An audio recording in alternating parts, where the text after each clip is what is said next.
Hola, avui us explicarem com fer-vos la vostra pròpia rosa groga per aquest Sant Jordi.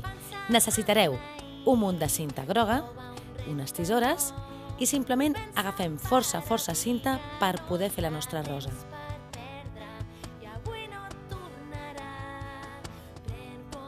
Fem un petit tall en diagonal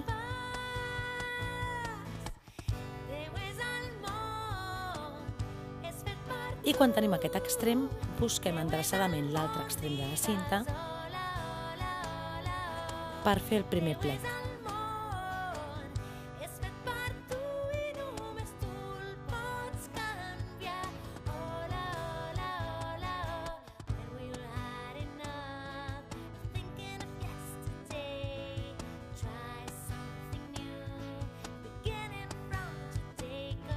Aquí doblegarem en forma de triangle, ara ho veureu,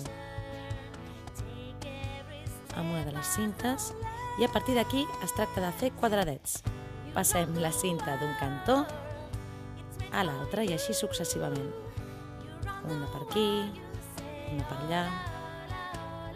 El procés és una miqueta feixuc, ho estem passant a càmera ràpida perquè m'hi he estat més de 5 minuts, però el resultat val molt la pena. Sobretot no us oblideu de fer molta pressió perquè no se us escapin els quadradets. Encara que la punta es desfaci, els últims quadradets que esteu fent han d'estar ben subjectes. Veieu? Se m'ha desfet, però els últims els tinc ben apretats.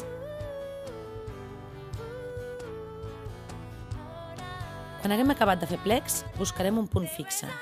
Hem d'agafar bé les dues cintes per agafar-ne una d'elles i estirar amb força, a poc. D'acord? El que pretenem és estirar una de les cintes i veureu que tot el restant de la cinta es va arronsant. I aquí és on començarem a conformar la nostra rosa. És important anar a poc i a mi m'agrada parar just quan el cor de la rosa m'agrada. Llavors veiem com va formant-se a mesura que vaig estirant i per aquí m'agrada força.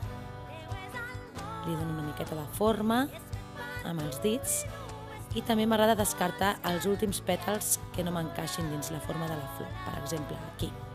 Us apreto ben fort, estirem les dues cintes i es tracta d'agafar-ne una i passar-la per sobre de si mateixa per fer un nus. Aquest serà el nus que ens aguantarà l'estructura principalment, o sigui que hem d'anar molta cura en aquest procés de fer-lo ben fort i d'intentar subjectar la rosa perquè no se'ns desfaci. És un procés que costa els primers cops i ho assegurarem amb un parell de nusos estàndard amb les dues cintes.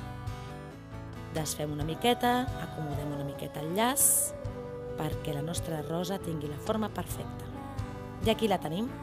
Esperem que us hagi agradat molt i que aquest Sant Jordi podeu lluir la vostra rosa groga.